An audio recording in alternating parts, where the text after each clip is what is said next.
Hi, and welcome back to the Healthy Middle Ground podcast with me, Jen Curtis. It's been a while since I've done one of these episodes. I've had a lot going on and lots of onboarding new clients over the past month. So I just haven't had a chance to do any podcast episodes. What I want to talk about today is Ozempic and all of those sort of weight loss drugs. I've actually already done an episode on this, and I don't remember everything that I said in that weight loss episode, but since I did that, the conversation has continued to evolve online. A lot more people are talking about it.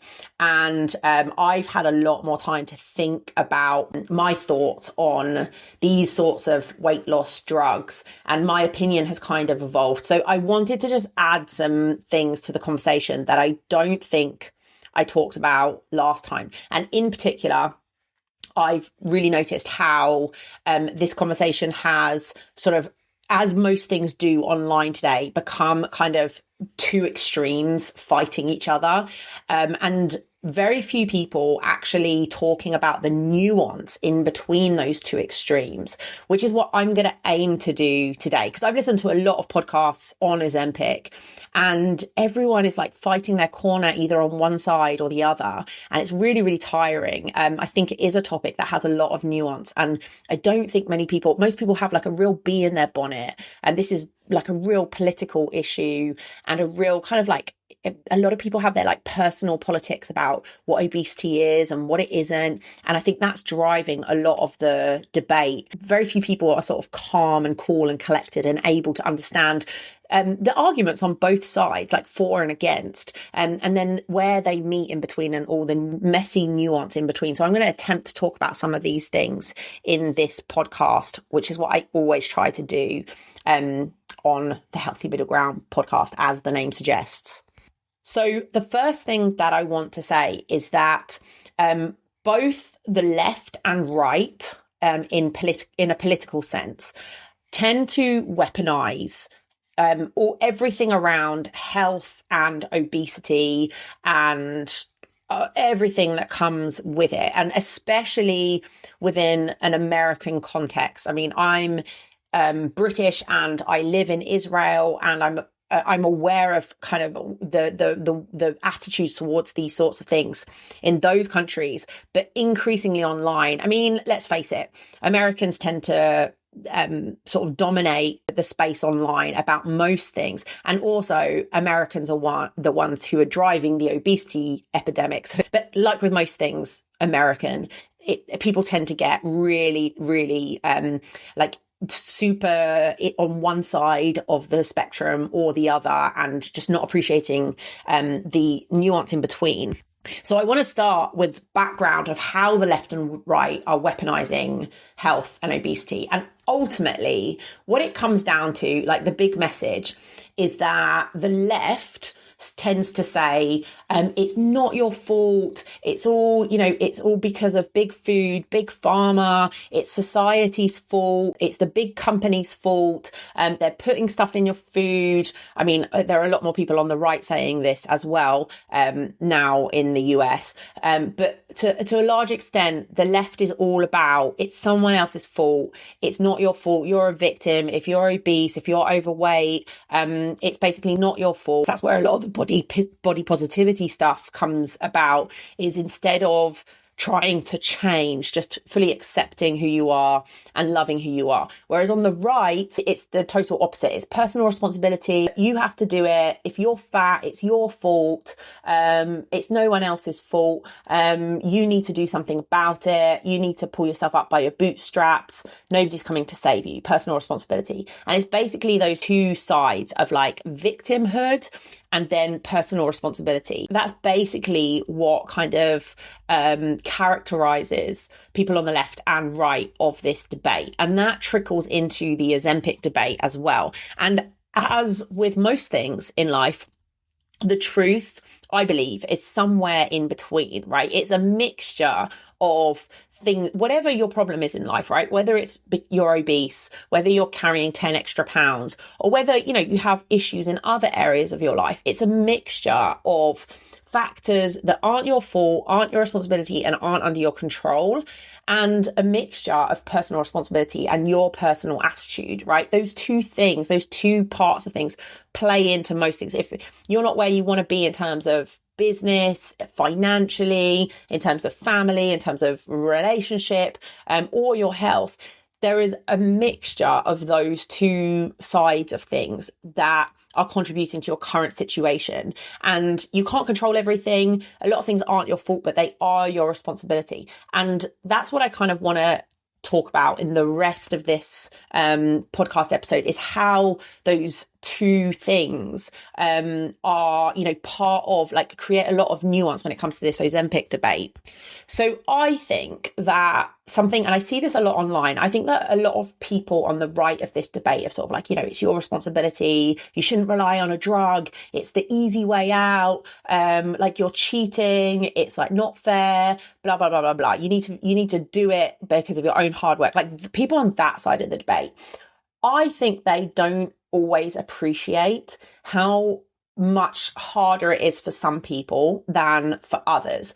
And what I can sort of see a lot, not necessarily when talking about Ozempic, but what I see a lot is like fitness professionals and health professionals and like women who are coaches, for example, like me, like myself online, who, are beautiful and stunning and have an amazing figure. And they're like, I've got 3 kids and I have a figure like this because I've worked hard. I think often what they're lacking is that for them, they don't always realize that for them, it's a lot easier. Like, some of them are like actual unicorns, right? That just have amazing figures, who are naturally very, very skinny. And they just think that if everyone else did like I did, then they would have the same figure as me. And what they don't appreciate is that other people have different genetics and often have much bigger struggles than they do. So the assumption from some of these sort of fitness professionals is that, like, everyone has the exact same set of difficulties and the exact same challenges as me. They face exactly the same temptations as me. And I can do it and they're not doing it. And I see a lot of fitness professionals that are like that and have very little empathy for the fact that some other people have much bigger internal obstacles than they have. They experience much greater levels of temptation. They often have environments that provide a lot more temptation than what they have. And I want to give you some examples, right? So for example, there's a great writer, one of my favorite writers called Jonathan Haidt, who talks about a cortical lottery. And he talks about it in terms of mental health, that some people are born with a much more positive disposition than other people. Some people have way more optimism. They have much better mental health, and they're much, much less prone to anxiety and depression and low mood and low motivation. Whereas there are other people who are born with often very high levels of neuroticism, which sounds like a bad word, but it's like negative emotion, much more agreeable tendencies. So they struggle with conflict a lot more than people who are more disagreeable. And they experience much higher levels of anxiety and depression. And they just struggle much, much more than other people. And he calls this the cortical lottery, that some people just have a better like set of mental tools than other people, and there's obviously like environmental factors that contribute to this. If you were brought up in a very difficult environment, in a broken home, or with a parent that has substance abuse, or with one parent missing, obviously this can often set you up worse in life as well, and set you up more for negative emotion and mood later on in life. But also, there are just genetic factors that contribute to our overall disposition. And this is true of fat loss too, or of obesity and weight and health, is that some people have much higher levels of motivation. Some people are much more a need sort of, or feel a draw towards food much more strongly. They find temptation much harder to resist than other people. And again, the assumption by a lot of unicorns in particular, who've never had any difficulty with their weight and never experienced like difficult, like binge eating or emotional eating or overeating just for the sake of it, they tend to assume that everyone has the exact same set of, skills and set of barriers that they have. And that just isn't true. I sit somewhere in the middle on this debate where I've never struggled with obesity, but I did struggle with my weight for, during all my teens and my 20s. I have been overweight. I have been uncomfortable. I have put on lots of weight. And I do gain weight quite easily, and I have to watch what I eat if I want to stay lean. And I know that's not really the case. If I did what some professionals, some of the unicorns online and on Instagram and stuff, if I did what they did, I would gain weight. And I know I have to watch what I eat much more than they do. And I know from working with lots and lots of women on fat loss and health over the years, I know that for some women, they have much greater barriers than I have and much greater internal struggles than I have around food, and much greater limitations in their environment as well. So I sit kind of in the middle where I think I fall further towards the personal responsibility side of things. At the end of the day, I think it may not be your fault, but it's your responsibility. Nobody's coming to save you. You need to do this. I definitely sit on that side of the spectrum. But at the same time, I do have a lot of empathy for people who've struggled with their weight throughout their life, people who've been overweight their whole lives, who maybe come from an obese family, who've always been obese. I've worked with enough women very, very closely who struggle, have those struggles, to know that we aren't all fighting the same battle at the end of the day. They often have much, much, much greater obstacles to overcome than I do, and certainly than the unicorns do. So there's this kind of cortical lottery, right? And there are these things that are going on in terms of our drive to eat food, our drive to eat certain foods. Some of it is genetic and is kind of temperamental. Some people will tend to turn towards food when they're feeling down, when they're feeling low, whereas others will tend to not want to eat, or will tend to, turn towards alcohol or drugs or smoking, or maybe something else, some exercise.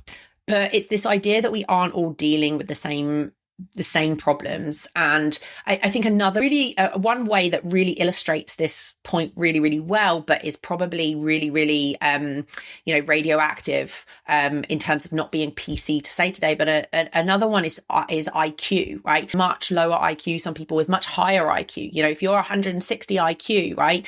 That you can't learn that. That's something that's, you've been given certain gifts. And if you're born with 80 IQ or 90 IQ, right, you just aren't going to be able to do certain things that other people could do. And this is really, unpopular to talk about, but there is a certain, and obviously your environment and your upbringing can have an influence on that, but there are just genetic differences between people. And that's important to recognize as well. And for somebody with a much lower IQ, it's going to be much harder to pass the same test than somebody who has a much higher IQ to be able to take in the same information and things like that. So there are lots of things going on. The same with height, right? Some people are born 6'4", grow to be 6'4", and some people are 5 foot tall, right?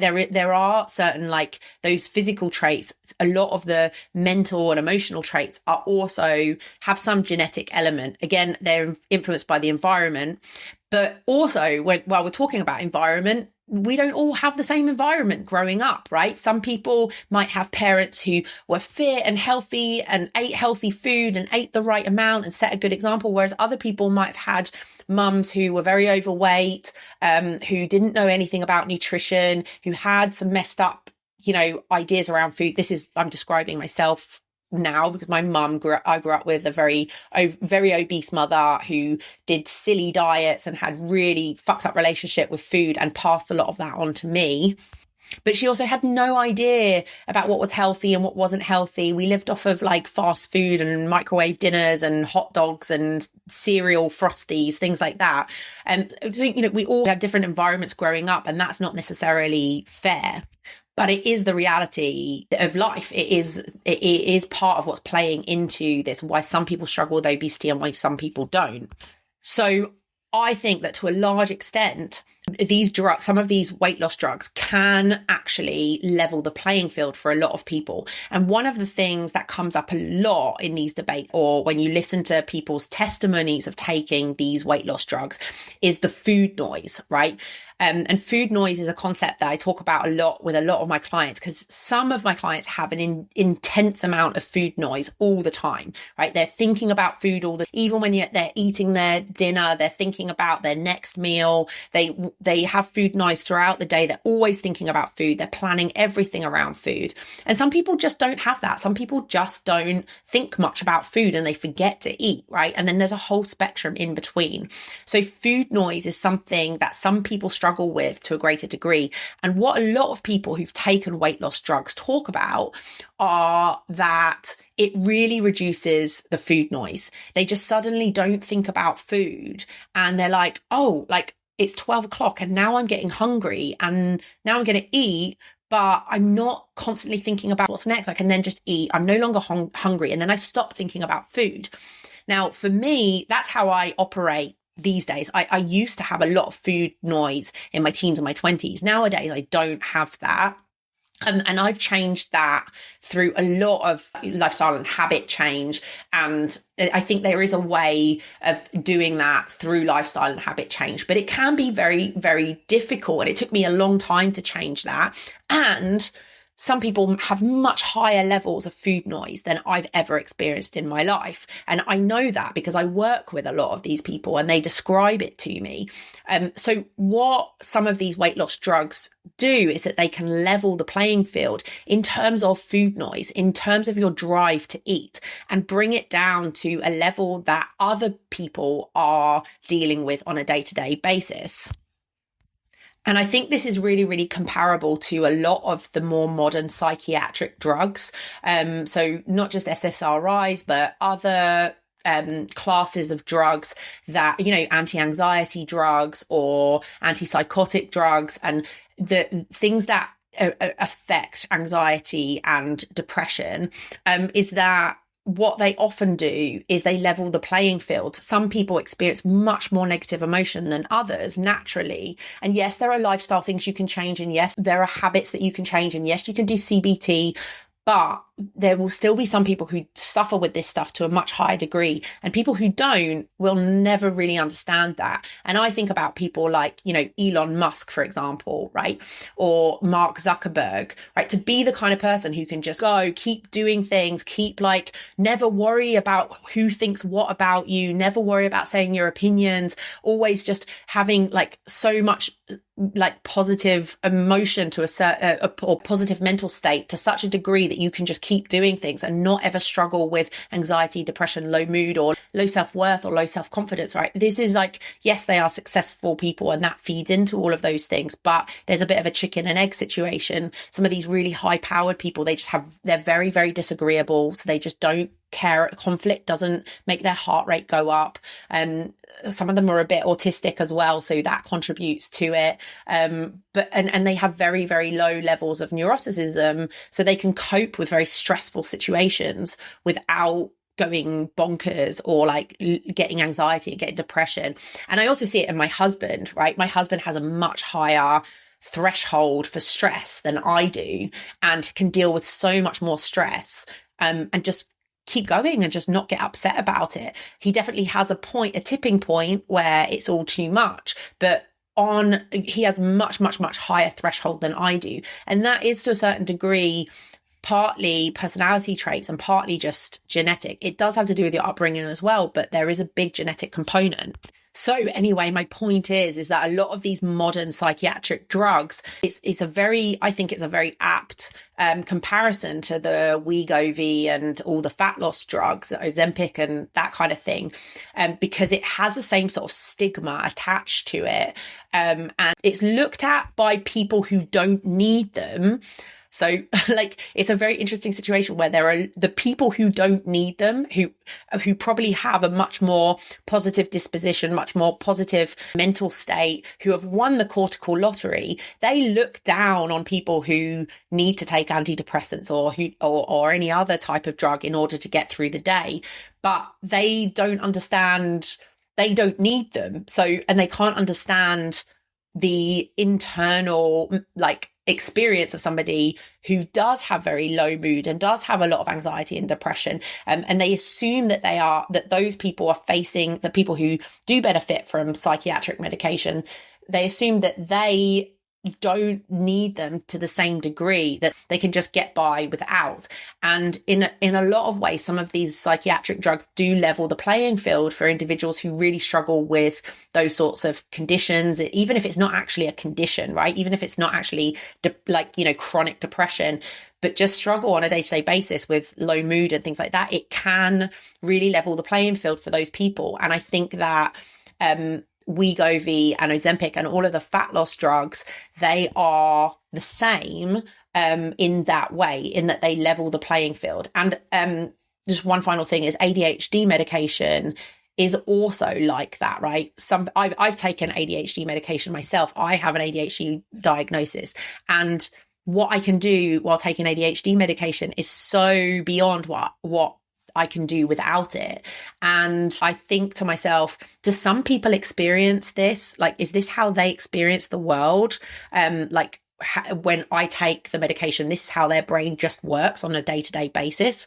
And in that sense, it can level the playing field for people who do really struggle with focus and attention and executive function and things like that. But again, the people who don't have those barriers, who do think clearly, who don't have like brain fog, who don't have problem with focus and attention and finishing tasks, they look down on those drugs because they assume that all the people taking them don't need them to the degree that the people who don't need them don't need them. The other thing I wanted to say is just the modern food environment obviously plays into this, right? The reason why we have such high levels of obesity is because of the modern food environment. The last 50 years, let's say, has meant that we have, like, the entire history, all of human history has been about scarcity, right? We've had very few calories per person per day. It's been very hard to get hold of food, and it's very hard to preserve food. The modern environment has created, first of all, an enormous abundance of food, far more calories per day than the average person needs. It's also created food that has a long shelf life, and we can preserve food for much, much longer than in the past. And also there is now a massive abundance and availability of not just, the healthy foods, but also the ultra palatable, highly processed, calorie dense foods that are just like massively available now, and that obviously plays into the combination of things being very, very calorie dense and low nutrition and ultra palatable is what is driving a lot of this obesity epidemic. And so there are a number of factors playing into why somebody is struggling with obesity. And some of them are genetic factors, down to differences between individuals in personality, but also in drive to eat, is also to do with the modern food environment. I mean, also I work with a lot of American clients, and the food environment that they live in the States, where they have lots and lots of highly palatable food. They have lots of drive-throughs. They have lots of really tasty junk food, fast food restaurants all over the place. They have a culture of eating those kind of foods and they can order in anywhere in the country, as opposed to living in a kind of rural part of Israel. I see where we have none of those things, and the food options are much more limited. There's much more availability of fresh food and fresh fruit and veg. It's just a totally different food environment. So that plays into it as well as your upbringing, the habits and attitudes that you and the knowledge that you were brought up with from your parents. And then of course ideology plays into this as well. If you are somebody who's like, you know, fat positive and body positive and believe that, like, you know, big is beautiful and weighing 250 pounds is, you know, not only okay, but it's like amazing and it makes you wonderful and beautiful. Like that's an ideology, right? That's a belief system, and that's also going to contribute into it. Whereas if you sort of believe that actually that, you know, that's not healthy and not like desirable, and that's going to play into whether or not you're obese, right? It's not the only factor, but it's part of it. I also just want to say something about big food and big pharma, because I think just mentioning the modern food environment, then a lot of people sort of then jump onto this, oh, it's big foods for full, and they're putting seed oils in you're seeing this a lot on the right in American politics at the moment. They're putting seed oils in our food. They're putting this in our food. This isn't allowed in Europe and blah, blah, blah, blah, blah. And I think it's really important to point out that it's not a conspiracy to get you fat, right? And I think a lot of what I hear increasingly at the moment is that it's this kind of big conspiracy between big food and big pharma. Big food sells you food you don't need, puts stuff in your food that makes you fat, gets you fat, and then big pharma can then sell you the drugs, the weight loss drugs, to help you lose the weight. And it's all this big conspiracy, right? And like, yes, there are obviously dodgy things about big food and big pharma, but what I want to say is that it's not a conspiracy. It's just business, right? People are selling you what you want. And if you're buying all this shit junk food and, you know, highly calorie dense and ultra palatable stuff, you know, the reason why they provide it, the reason why there's a market for it is because people want it and people keep buying it. If people stopped buying this shit, then these companies wouldn't exist. And yes, big pharma they're not going to sell you lifestyle change because they can't sell that, right? They can't sell you just basic lifestyle change. So they're going to provide solutions to this. And the point is that there's a demand. So these big corporations and stuff they're providing these solutions, but it's because people want to buy them. It's not some big conspiracy to get you fat and then get you thin and sell you all the stuff. It's just the nature of free markets. And it's also humans' nature with technology. Okay. So we create technology since, you know, about 10,000 years ago or more, since the, you know, discovery of fire. We develop tools and technologies and then we become completely dependent on them. And that's what's still going on in the modern era, is that now we can't not live in houses. We can't not use cars. We can't not use planes, right? We're totally dependent. We can't not use modern medicine. We're totally dependent on these things that were created to make our lives easier, but now we're totally dependent on them. Phones are another good example. And to some extent, I do believe that, you know, a lot of the problems that we experience in modern life are the result of technologies. And like, for example, a lot of the mental health problems nowadays are the result of technologies that we've become addicted to, like smartphones, like the internet, like social media.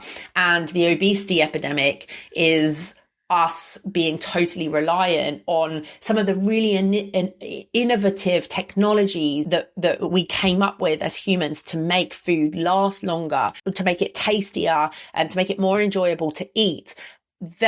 We've become dependent on those things, and it's created a new problem. It's like the law of unintended consequences. And then we often need a modern solution to get out of the modern problem. Okay. There are obviously solutions on the table that are just kind of like abstaining from those things that cause the problem in the first place. So just not using social media, for example, or not using a car and walking everywhere, or not eating this ultra palatable food and eating food that's closer to what our ancestors ate and is more whole food, right? These things are all on the table as well, but not everyone is going to be able to get out of the problem with those solutions. And sometimes the problem has gotten so bad, for example, with obesity, is that people's appetite and hunger has become so dysregulated from so many years of obesity and so many years of overeating and so much exposure to some of these foods and such a dependence on some of these foods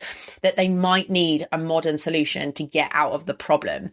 And I think where this sort of stuff really works is when people describe having all of a sudden losing the food noise, for example.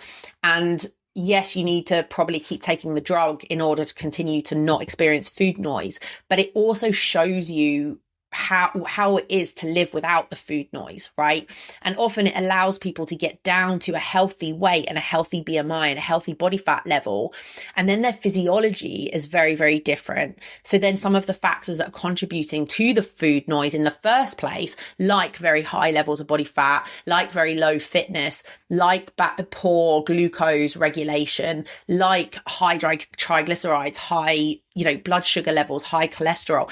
These things have been reversed. And so their physiology is different. And so then they are going to experience a lot of things very differently once they've lost the weight. So sometimes these drugs can get someone out of the very deep hole that they're in and sort of see the light of day and experience what it can feel like to not experience that hunger, to get down to a lower body fat percentage in the first place. And then there are then they experience things differently. And yes, they still need lifestyle change. They still need like a mindset change. They still need habit change. And that's very important. But often it can allow them to make those changes enough and to experience the results enough to be able to continue with that. The other aspect of this that I want to talk about is the side effects, right? So there's this really annoying thing that happens where people say, okay, there's all these side effects, right? There's like, I don't know, like having nausea, or like they list all of the negative side effects, right, that can happen. And they take some anecdotal evidence of some people who've had really bad side effects, but they commit people who are against these drugs, right? They commit a really bad logical fallacy where what they do is they compare all of the possible side effects to the drugs to what somebody who is just naturally slim and healthy, like what they would experience, just doing it on your own, doing it through hard work, getting slim, being healthy, right? They compare those side effects to like the absence of side effects in somebody who is already lean and already healthy and already a low body fat percentage. But this isn't a fair comparison, right? If you take somebody who's morbidly obese, right, and has been their whole life and has high triglycerides, high cholesterol, high blood sugar levels, poor fitness level, low muscle mass, right? Like all of these things going on and all of these complications because of their obesity, you have to compare any side effects to the drugs to the side effects of being obese, right? Or the side effects that person was experiencing of being obese, and any possible complications and chronic health conditions that person would experience if they were to stay obese for a few more decades, right? So if you take somebody who starts taking the drug in their 30s and they have some side effects like some nausea or stuff like that, right? Yes, that's unpleasant, but you can't compare it to somebody who's never taken the drug and never needed it because they were already very slim. You have to weigh up the side effects of the drug with the side effects of not taking the drug for that individual. And there's two things going on here. So in terms of side effects, there's a kind of spectrum, right? So some people experience zero side effects and some people experience horrible, awful side effects. And some people experience something in between, like where there's a bit of side effects, a bit of nausea, a bit of, I don't know, stomach ache or whatever it is. But it's quite a small scale or it's quite a large scale. Okay, there's going to be individual responses to the drug. And likewise, different people have different responses to being obese and different health conditions as a result of being obese. And people also have different responses to the drug in terms of how responsive they are and how well the drug works for them. So again, if we're talking about a spectrum, you have some people who get absolutely incredible overnight results with these drugs. And then some people who just, it doesn't seem to work for them. It doesn't reduce the food noise. It doesn't do anything. And it doesn't help them lose weight. And then there's everything in between. And like, I follow an account of somebody who lost like 100 pounds in a year, and she looks amazing. And she's also been doing a lot of strength training and stuff like that. But the reality is not everyone is going to get the results that she got with the drug. This is one of the problems with social media, is that she shows like she's an outlier. She responds incredibly well to the drug, and not everyone's going to respond as well as that. So every individual has to weigh up the side effects that they experience as an individual and the response that they have as an individual to the drug. Now, if you're somebody who has no side effects but gets incredible results from the drug, then it may be really worth taking it for you. And it might be worth taking it for the rest of your life, right? It might be worth taking it for a period of time in order to change and then try to wean off it, right? It might be really, really worth it for you. Whereas if you're somebody who gets debilitating sickness from the drug, then it might not be worth it for you, right? So this is where a lot of these modern drugs, it is a lot to do with the individual response to it. And that's the same with going back to the psychiatric drugs, which I think are a good example. Some people, it changes their life. Taking antidepressants or taking some like anti-anxiety medication completely changes the quality of their life. All of their anxiety and depression goes away. And some people will look at that and say, oh, well, you've got to think about any possible side effects of the drugs. Right, but you have to compare any possible side effects of those drugs to the side effects and on the second order effects of somebody living with crippling anxiety and depression for the rest of their life, right? There's going to be terrible consequences of that. That person might end up with their marriage falling apart. They might end up not being able to have more kids. They might end up, in a really bad, they might end up obese. They might end up really unhealthy. They might end up with, much, much worse psychological distress than they have even now. So you can't compare any possible side effects of psychiatric drugs to people who just don't need and don't take those psychiatric drugs, right? That's not a fair comparison. You have to compare it to the cost of not taking those drugs for the person who's taking them, right? And for them, it may be really, really, really worth it. But again, some people don't respond well to SSRIs. They don't respond well to these medications. It has horrible side effects. It doesn't actually improve their condition. Well, for them, it's not worth taking it. You've got to weigh those two things up. For the individual, the benefits of taking the drug versus the cost of not taking the drug, right? Their reality of not taking the drug. And that is really, really, really important in understanding this about all of these weight loss drugs, and for any individual thinking about taking them, it's really important to compare those two things honestly. And for anybody looking from the outside in and saying whether you should or shouldn't take the drug, you have to be honest and compare those two things and not compare it to yourself where you don't need the drug and never needed it. So, just in conclusion, I guess, what am I trying to get across with this? I guess a couple of things. If you are somebody who is considering taking these drugs, and I've worked with a lot of people that I've thought would really probably benefit or could benefit from it. But a lot of people are kind of don't want to try it because of the stigma or because they want to do it themselves. My personal stance is that I think that a lot of people would benefit from it. And if they've tried everything their whole life, if they struggle with a lot of food noise and kind of self-harming behaviors and compulsive eating and emotional eating, I personally think it's really worth trying these drugs. And I think that people get very all or nothing in their head about it because they sort of think, oh, well, if I take it, I'm going to need to take it for life. Well, not necessarily, right? You might try something and it doesn't work for you and it doesn't feel good. So you might try a different one and that also doesn't work. You might try a different, the question of dosage is really important as well. Some people take a really high dose and then they're like, oh, I got really bad nausea. Well, have you tried taking a lower dose, right? That's what a lot of doctors who prescribe these medications talk about, is that, you might start with a much, much lower dose, and that might be beneficial to you. It's the same for psychiatric drugs, by the way. And I think people get very all or nothing. Like, I don't want to rely on these drugs. I don't want to take it for the rest of my life. But a couple of things is, one, taking it for the rest of your life and losing, 100 pounds, it might be worth the trade-off. It might improve your life and your quality of life and your health so drastically that it is actually worth it. And the other thing is that you might not need to take it for the rest of your life. You might take it for a year or 2 years or 5 years. Really invest in changing your lifestyle and habits and attitude around food, which I've not gone into in this podcast, but it's super important to do those things in parallel to taking the drug. You can't just take the drug. This is also another problem that I've seen with a lot of people who've either taken the drug or done bariatric surgery, is they just rely on the surgery or the drug to make the changes. They don't try and make any sort of lifestyle or habit change, which is absolutely imperative to do if you're going to keep this off long term.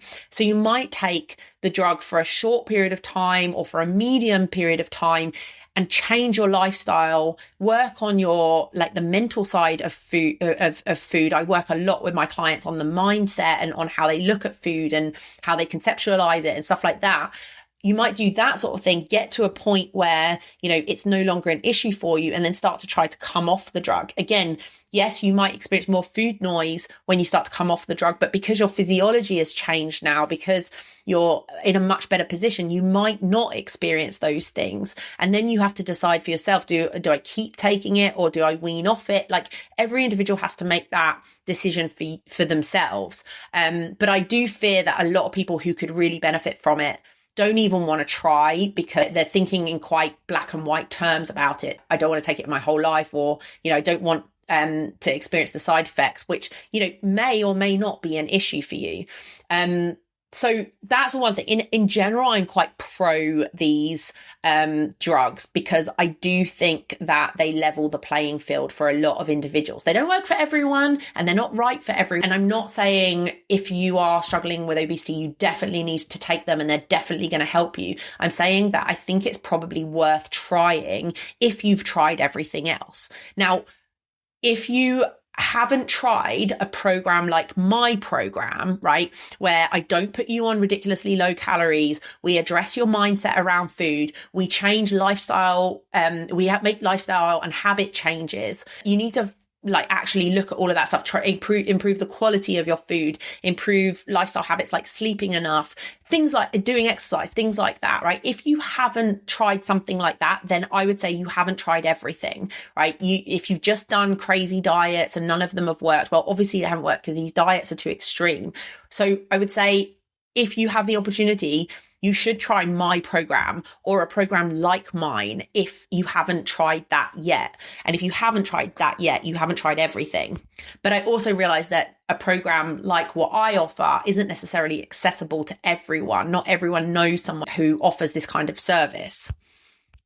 But to consider the drugs and think about the nuance in between, weighing up the possible side effects of the drug, which you don't know how you're going to respond physically to the drugs, with the benefits of the drug, which again, you don't know how you're going to respond, and weighing that up fairly with the cost of not taking the drug and staying how you are now for the rest of your life, right? So for another few decades, staying at a very high body weight and high body fat percentage.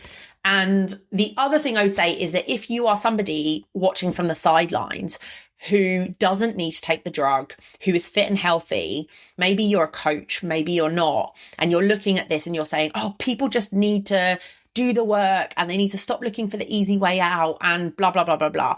I would want to encourage you to just consider more of the nuance of this debate. It isn't black and white. I do believe in hard work and personal responsibility, and that's a lot of what I preach on social media, on my podcasts, with my one-on-one clients, right? There's no easy way out, and you can't wait for someone else to come save you. You can't wait for a drug to come and save you. But there is a kind of the other side. It's also true that some people are struggling with much greater obstacles than you and I. And that's really, really, really hard. And that these drugs can sometimes level the playing field. So to be a little bit less judgmental about people taking the drug or not taking the drug, and to just consider, some of the nuance in between. So that's what I have to say on the topic. I hope you enjoyed this podcast.